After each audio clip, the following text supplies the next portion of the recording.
천도는 무상하니 오직 덕을 따를 뿐이다.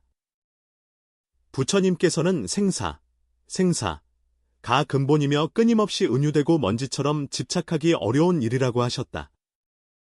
그러나 세상 사람들은 욕망을 쫓는 것이 본성이므로 이를 완전히 끊기 어렵다고 하셨다. 그렇다면 세상의 사람들이 음란한 염탐을 저지르면 반드시 보응을 받는가? 또는 복으로 전환될 수 있는 방법이 있는가?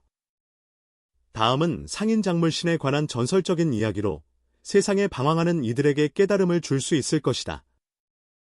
이야기의 주인공 장무진은 강남 부속 지역의 비단 상인 가문에서 태어났다. 장가는 3대에 걸쳐 비단 장사를 경영하였으며 가재도구가 풍부하여 그 지역에서 상당한 명성을 얻고 있다. 그러나 번화함 이면에는 한 가족의 걱정거리가 숨겨져 있다. 장가는 대대로 자손이 적었으며 장무진 세대에 이르러서는 더욱 외로운 한 줄기 새싹이었다. 그는 이로 인해 온 가족의 희망과 무거운 짐을 짊어지고 있다. 장호천은 갑자년 중추 명절 밤, 여름 보름달이 뜬 때에 세상에 내려왔다. 마을에서 상서를 잘 아는 노인이 그 아이의 사주를 봐주었는데 이 아이는 운명이 특별하며 다소 강직한 격국에 속한다고 하였다. 이는 지혜가 뛰어나지만 정욕에 쉽게 흔들릴 수 있음을 의미한다. 일생 동안 부귀영화가 따르나 감정 문제로 인해 고통을 겪을 수도 있다는 것이다. 더 중요한 것은 그의 운명이 인생의 어떤 중요한 시점에서 가문의 존망에 관한 중대한 시련에 직면하게 될 것임을 보여준다는 점이다. 같은 해의 장무진은 확실히 비범한 재능을 보여주었다.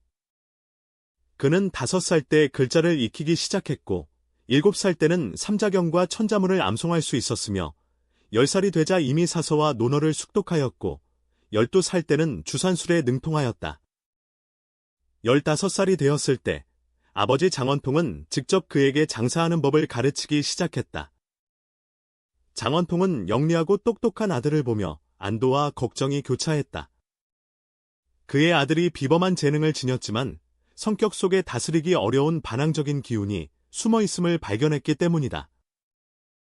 아이야, 사람됨과 장사함 모두 진실을 근본으로 삼아야 하니 일시적인 탐욕으로 인해 100년 동안 쌓아온 기반을 망치지 말아야 한다. 장원은 항상 이런 고귀한 아들이다. 이 말을 들을 때마다 장물천은 겉으로는 항상 공손하게 고개를 끄덕이며 응하지만 속으로는 몰래 빗대어 생각했다. 아버지는 너무 보수적이고 융통성이 없으며 이 혼란한 시대에 유연하게 대처하지 못하면 상처 속에서 살아남을 수 없을 것이다. 운명의 전환은 장무천이 18살이던 해에 일어났다. 아버지 장원통이 갑자기 병에 걸려 몇 달 만에 세상을 떠났다. 임종할 때 장원통은 아들의 손을 꼭 잡고 마지막 힘을 다해 당부했다. 묵진아, 내 명에는 한 번에 큰 화가 있으니 반드시 음란한 일에서 멀리해야 한다.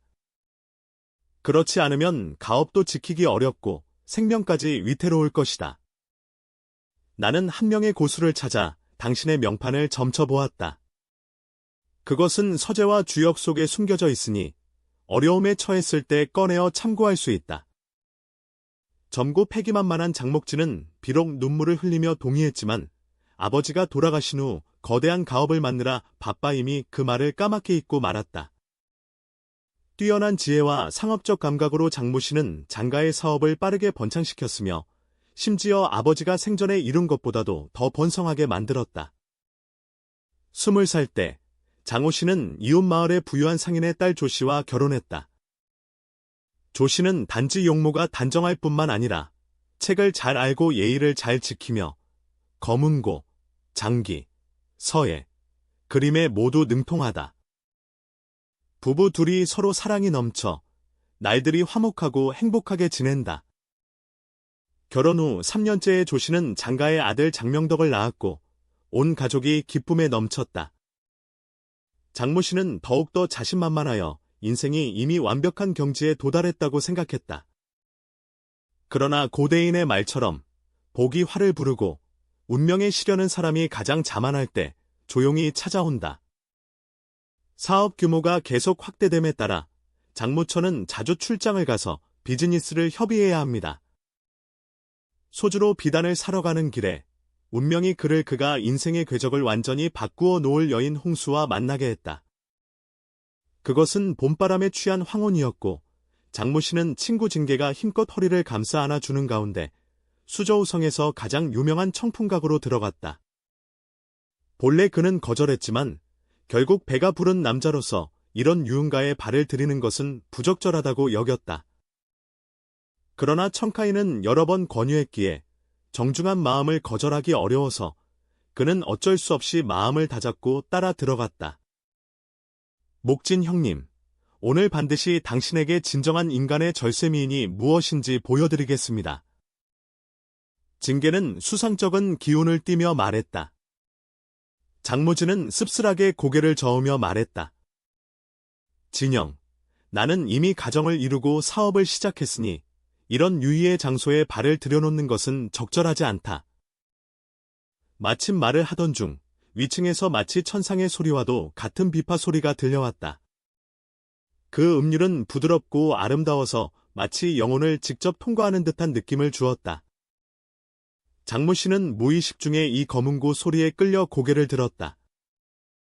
위층을 바라보니 붉은 옷을 입은 여성이 담담히 서 있었고 그녀가 먼저 가볍게 검은고 줄을 튕겼다.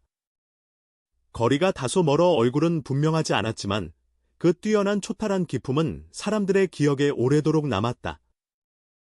그녀는 바로 홍수양이야. 온 수저우 성에 재능 있는 미녀로 누구나 다 알고 있지. 아침에 목소리를 낮춰서 소개했어. 그녀는 단지 검은고 연주가 뛰어난 것뿐만 아니라 시와 노래에도 깊은 조예가 있어. 가장 대단한 것은 그녀가 좀처럼 손님을 쉽게 만나지 않는다는 거야. 오늘 만약 내가 미리 관계를 풀지 않았다면 우리도 얼굴조차 볼 수 없었을 거야. 장모 씨는 이미 그 감동적인 검은고 소리에 깊이 감명받았고 이 말을 듣고 더욱 호기심이 생겨 문계를 따라 위층으로 올라가 경위를 살펴보았다. 홍수의 침실은 단아하고 청아할 뿐만 아니라 일반적인 유곽의 화려하고 번잡한 모습과는 달리 곳곳에서 서당 가문의 기운이 풍겨났다. 방 안에는 고금 현이 놓여 있고 벽에는 서화가 가득하며 향을 피우는데도 최상급의 진향을 사용하여 은은하고 청아한 향기가 마음을 상쾌하게 한다. 두 사람이 들어오자 홍수가 검은고 책상 앞에서 천천히 일어나 정중하게 절을 하였다. 이때 장모 씨는 비로소 그녀의 용모를 똑똑히 보았다. 눈썹은 먼 산처럼 우아하고 눈은 가을 물결처럼 맑으며 입술은 벚꽃처럼 붉고 피부는 눈보다 더 희었다. 정말로 드물게 볼 수 있는 절세의 미인임이 분명했다. 하지만 그를 더욱 놀라게 한 것은 홍수의 말과 행동이 평범한 가수의 기교와는 전혀 달랐고 오히려 귀한 집안에서 자란 여인의 서적 같은 기품을 풍겼다는 점이었다. 진공자께서 귀한 발걸음 하셨는데 홍수는 멀리서 맞이하지 못해 송구합니다. 이분은 분명 진공자께서 자주 언급하시는 장공자이신가요? 홍수의 목소리는 맑고 청아하여 마치 산간의 맑은 샘물과 같다. 그날 밤, 세 사람은 둘러앉아 시를 읽고 논문을 토론하며 술을 마시고 글을 지었다. 홍수는 때때로 즉흥적으로 몇 곡을 연주하였다. 장모 씨는 그 소리를 듣고 넋을 잃은 듯 취해 마치 온 세상이 정지한 듯했고 오직 그 가슴 설레는 검은고 소리만이 공중에 흩날리고 있었다. 시간이 매우 빨리 지나가 어느덧 삼경이 되었다. 그는 단지 예의상 고개를 끄덕이며 작별 인사를 했지만 마음속에는 이미 잔잔한 파문이 일고 있었다. 객잔으로 돌아온 후 장모 씨는 뒤척이며 밤새 잠을 이루지 못했다. 그의 마음속에는 홍수의 아름다운 모습과 감미로운 검은고 소리가 끊임없이 떠올랐다. 그는 자신에게 이것은 단지 예술에 대한 감상일 뿐 너무 심각하게 생각할 필요가 없다고 다짐했다. 그러나 다음 날 업무를 마친 후 그의 발걸음은 어쩔 수 없이 다시 청풍각을 향했다. 그렇게 수저우에 머문 반달이 넘는 기간 동안 장모 씨는 거의 매일 밤 청풍각에 가서 홍수와 세상 이야기를 나누고 그의 검은고 연주와 시를 감상하곤 했다. 두 사람은 대화를 나누면서 점점 더 마음이 통했고 정신적인 일치감으로 인해 서로의 신분 차이를 잊게 되었다. 드디어 달빛이 물처럼 고요한 어느 밤, 이성의 방어선이 완전히 무너지며 장무진과 홍수는 사랑에 빠져서는 안 될 일을 저지르고 말았다. 사후에 장무신의 마음은 매우 복잡하였다. 아내에 대한 죄책감과 이루 말할 수 없는 충족감이 동시에 존재하였다. 그는 자신을 위로하며 말했다. 이것은 이국 땅에서의 한때 반짝이는 운세일 뿐이며 고향으로 돌아가면 모든 것이 정상 궤도로 돌아올 것이라고. 그러나 운명의 바퀴가 한번 움직이기 시작하면 결코 멈출 수 없다. 한 달 후, 장무신의 사업 협상이 끝나고 고향으로 돌아갈 준비를 했다. 떠나기 전날 밤, 그는 청풍각에 가서 홍수와 작별 인사를 나누었다. 홍수가 그가 떠난다는 사실을 알게 되었을 때 눈에는 아쉬움의 눈물이 고였지만 억지로 웃음을 지었다. 장랑이 천리를 떠나가니 언제 다시 만날 수 있을지 알 수 없다. 장무신은 그가 이렇게 깊은 정을 가진 것을 보고 마음이 아파 순간 충동적으로 약속했다. 내가 돌아가서 집안일을 정리하면 반드시 돌아와서 너를 데리고 이 부귀영화의 땅을 떠나겠다. 붉은 소매가 눈에 띄었고 눈동자에는 잠시 이질적인 빛이 스쳤지만 곧 평정을 되찾았다. 장랑의 말이 진실인가? 당연히 진실이다. 장무신이 굳게 맹세하며 대답했다. 고향으로 돌아온 장무신은 이 감정을 천천히 잊고 다시 가족과 일에 전념하려고 했다. 하지만 보름도 채 되지 않아 소주에서 온 편지 한 통이 그의 마음속 평화를 완전히 깨뜨렸다. 편지는 홍수가 쓴 것으로 그 내용은 맑은 하늘에 벼락이 내리는 듯 충격적이었다. 그녀는 임신했으며 아이는 장무신의 자식이었다. 이 소식은 장무진을 완전히 당황하게 만들었다. 만약 이 일이 조 씨에게 알려진다면 가정이 산산조각 나게 될 뿐만 아니라 그의 지역 내 명성도 완전히 실추될 것이다.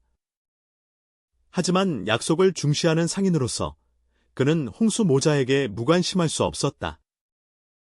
숙고한 끝에 그는 당분간 이 일을 숨기고 먼저 홍수의 소주 정착과 생계를 마련한 다음 적절한 시기를 찾아 처리하기로 결정했다. 장무신은 비밀리에 신복 하인 이사를 소주로 파견하여 홍수일을 위해 정교한 저택을 마련하고 전담 인원을 배치해 정기적으로 생활비를 보내도록 했다. 몇 달 후, 이스가 소식을 전해왔고 홍수는 무사히 아들을 출산하여 이름을 장소주라 지었다. 이 소식은 장무신의 감격과 걱정으로 동시에 물들였으며 홍수 모자의 안부에 대한 그의 염려는 날로 깊어졌다. 그러나 바로 이때 장가의 사업은 전례 없는 어려움에 직면하기 시작했다. 처음에는 상당한 가치의 비단들이 운송 도중 도적으로 인해 모두 약탈당해 심각한 손실을 입었다. 수년간 협력해온 몇몇 오랜 고객들이 갑자기 원인 모르게 협력 관계를 끊게 되었다. 더 심각한 것은 집안의 회계를 담당하던 노련한 장인이 거액의 자금을 빼돌리고 잠적했다는 점입니다. 단 6개월 만에 장씨 가문의 재산은 거의 절반가량 줄어들었다. 더 기이한 것은 장무신이 자주 악몽을 꾸기 시작했다는 것이다. 꿈속에서 항상 붉은 옷을 입은 한 여자가 멀리서 그에게 손짓을 한다. 매번 깨어날 때마다 심장이 두근거리며 식은땀이 흐른다. 그와 동시에 그녀의 신체 상태도 급격히 악화되어 자주 머리가 터질 듯 아프고 밤에 잠을 잘 이루지 못해온 몸이 지쳐 있었다. 어느 날 조 씨는 남편의 창백한 얼굴을 보며 걱정스레 물었다. 부군께서 요즘 어째서 이렇게 수척해지셨습니까? 비록 어려움이 닥쳤더라도 부군의 지혜로 반드시 이 난관을 극복하실 것입니다.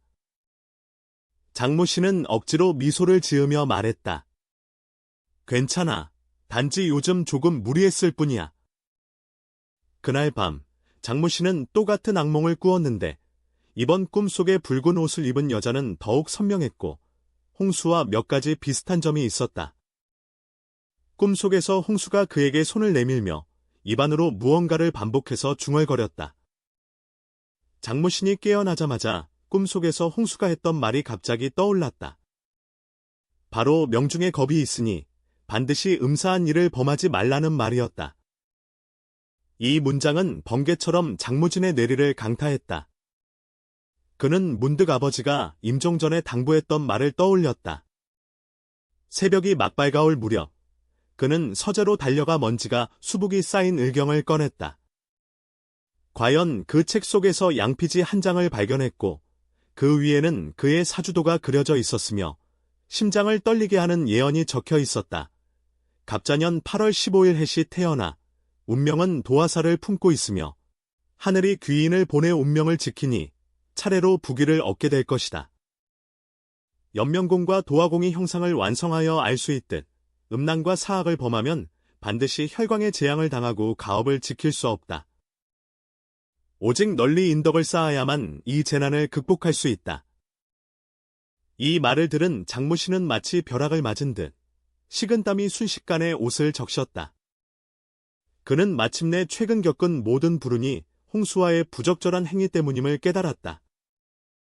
후회의 눈물이 두 눈을 흐리게 하지만 이미 이 지경에 이르렀으니 후회는 소용없다. 중요한 것은 해결 방법을 찾는 것이다.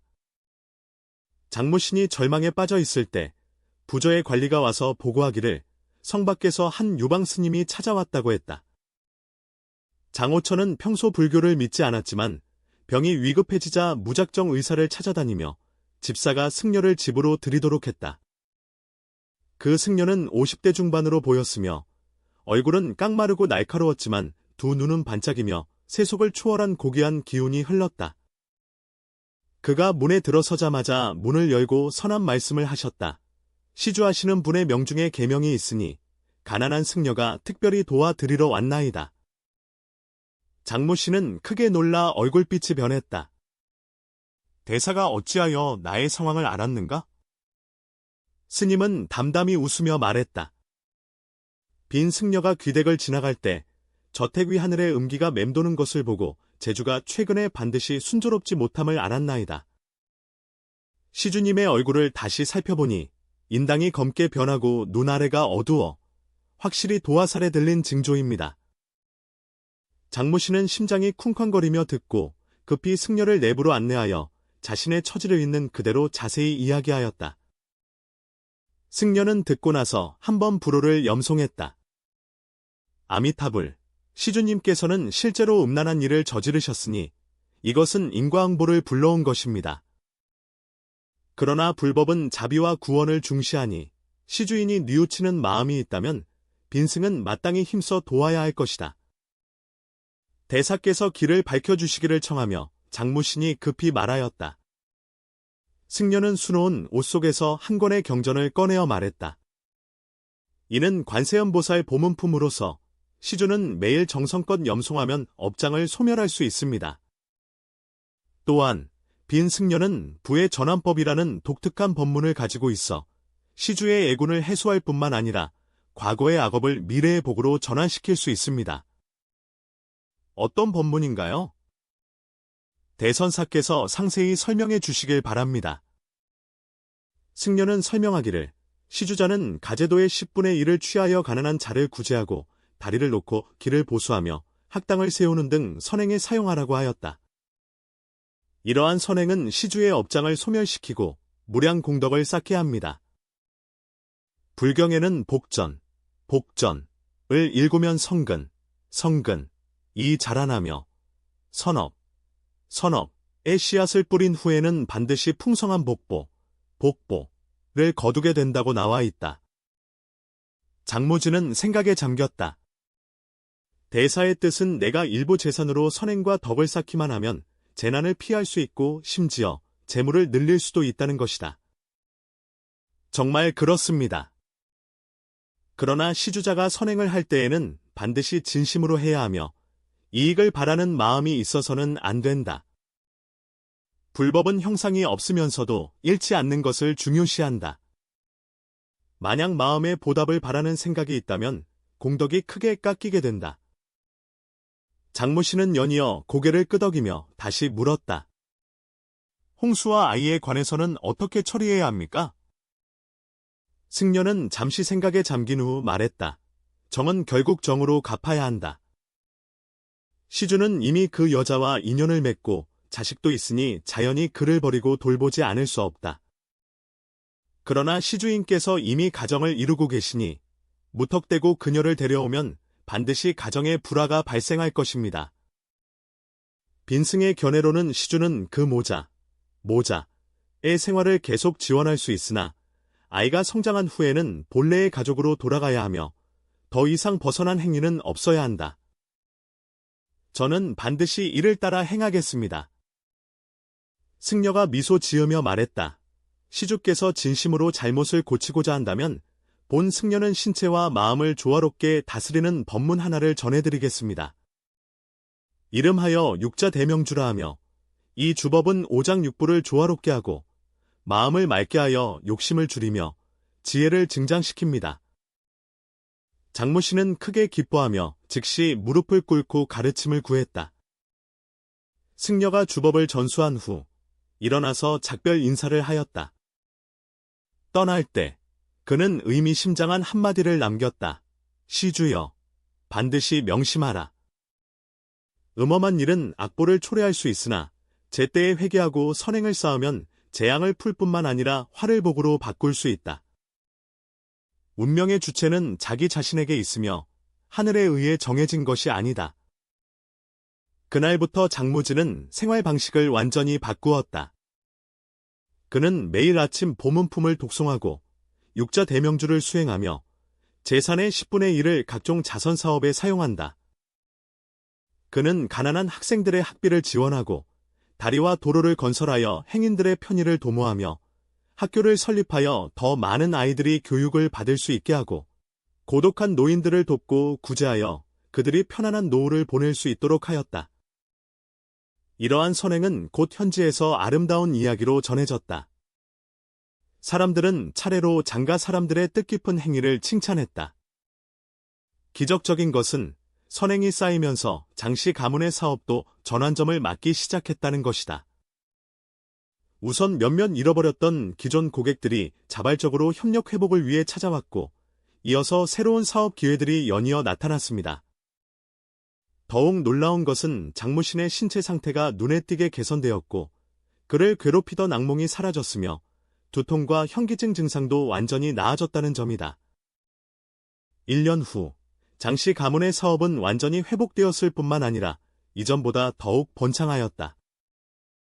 장무씨는 승려들의 권고를 엄격히 따르며 계속해서 홍수 모자에게 후원했지만 홍수와는 어떠한 부적절한 행위도 더 이상 하지 않기로 단호히 결심하였다. 홍수도 그 이치를 이해한 듯하다. 장무신과 그가 다시 만날 것을 더 이상 바라지 않고 오직 아들을 평안히 키워 성장하도록 돌볼 뿐이다. 3년의 시간이 흐르면서 장가의 상업 지도가 이미 강남 전역에 퍼져 있었고 재산은 몇 배로 증가했다.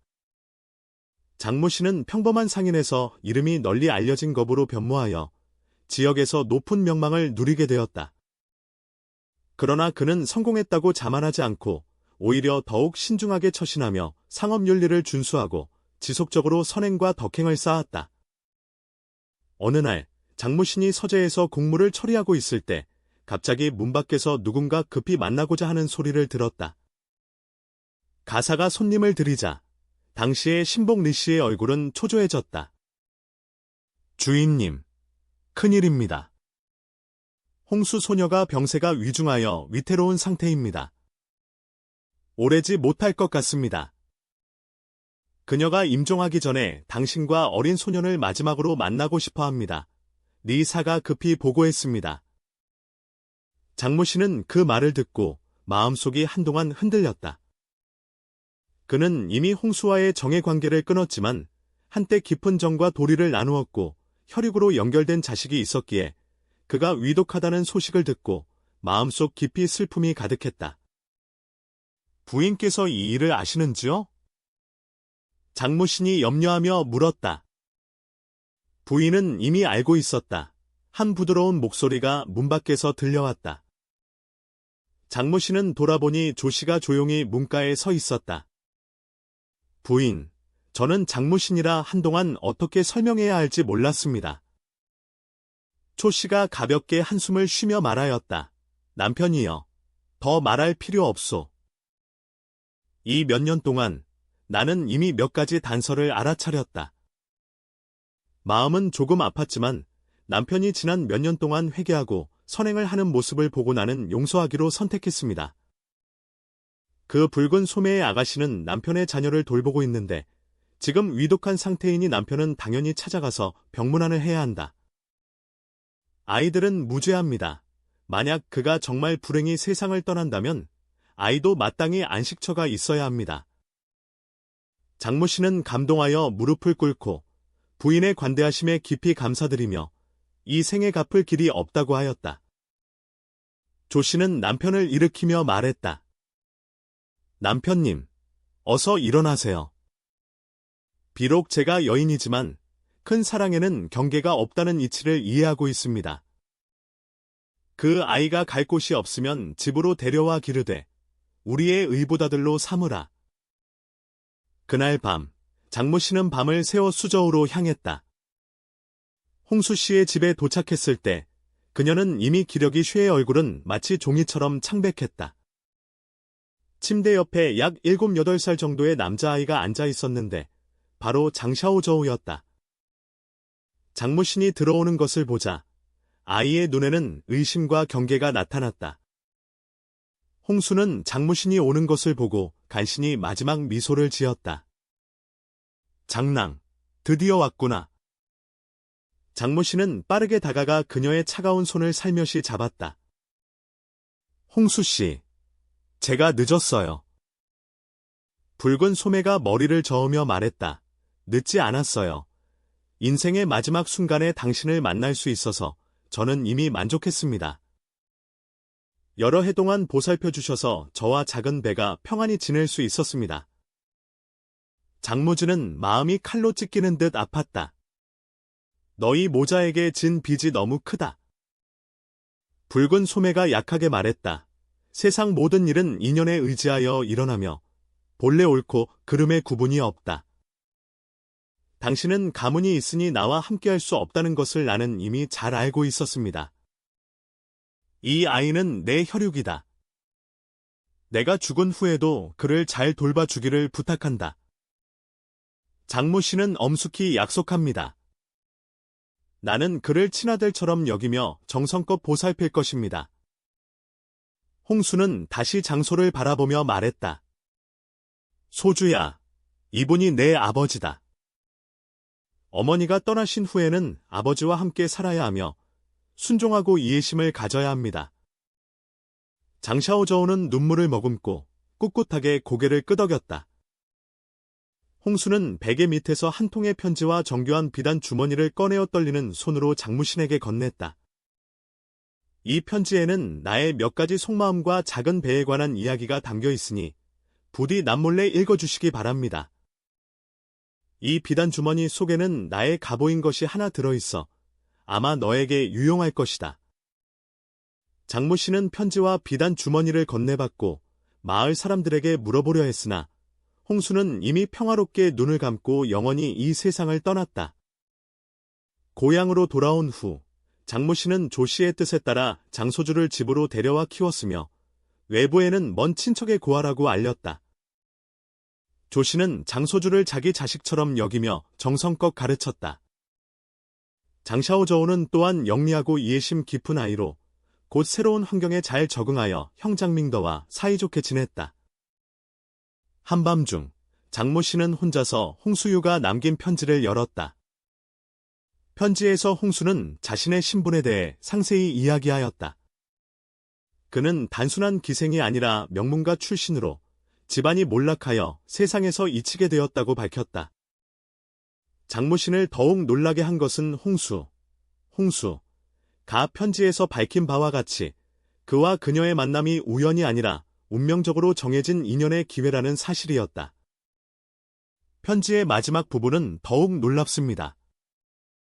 무신이여, 재물 변환법을 전해준 그 유랑 승려를 기억하느냐? 바로 나의 외삼촌이시니 불법과 명리를 능통하시다. 그는 젊은 시절 출가하여 수행하였고 여러 곳을 유랑하던 중 우연히 나와 너의 인연을 점쳤다. 그래서 의도적으로 너를 미혹에서 벗어나도록 인도하였다. 재물전환법은 진실로 불문, 불문의 진전, 진전으로서 업장을 소멸하고 악을 선으로 전환할 수 있다. 오늘날 당신의 사업이 번창하고 가정이 화목한 것은 바로 이 점을 증명하고 있습니다. 보존항 속의 물건은 외삼촌이 선물한 것으로 복수천주라 불리며 착용하면 평안과 장수를 보장한다고 전해진다.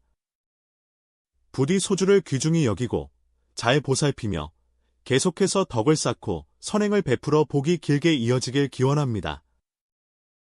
장모 씨는 편지를 다 읽고 나서 문득 깨달음을 얻었다.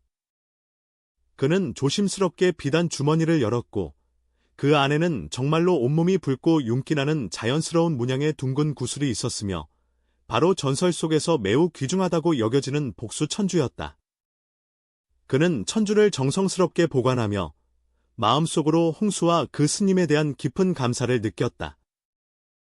이후로 장모 씨는 인과응보의 진리를 더욱 확신하며 계속해서 부지런히 선행과 덕을 쌓았다. 그의 사업은 눈덩이처럼 점점 커져 결국 강남에서 손꼽히는 상업제국으로 발전했다. 그 자신도 지역에서 덕망 높은 자선가로 불리며 수만 명의 존경을 받고 있다.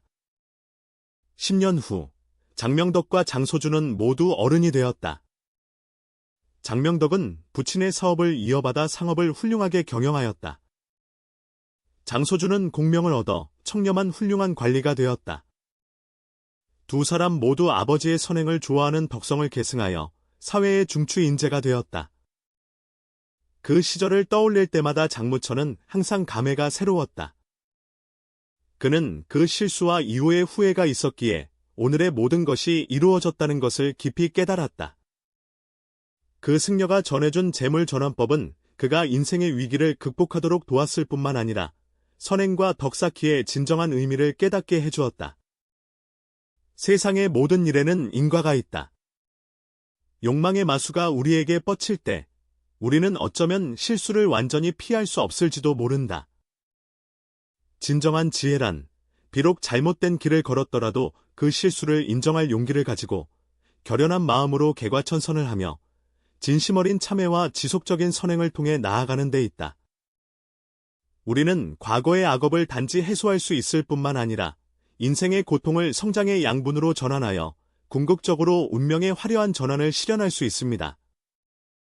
지혜로운 승려가 말한 것처럼 운명은 바다 위의 작은 하늘배와 같아 바람과 파도는 하늘이 정하지만 키를 잡는 이는 바로 자신이다. 인생의 바다에서 우리는 각자 자신의 운명의 선장입니다. 선한 마음을 품고 용기 있게 책임을 지며 꾸준히 선행을 행하면 어떤 풍파 속에서도 행복의 저편으로 향하는 항로를 찾을 수 있습니다.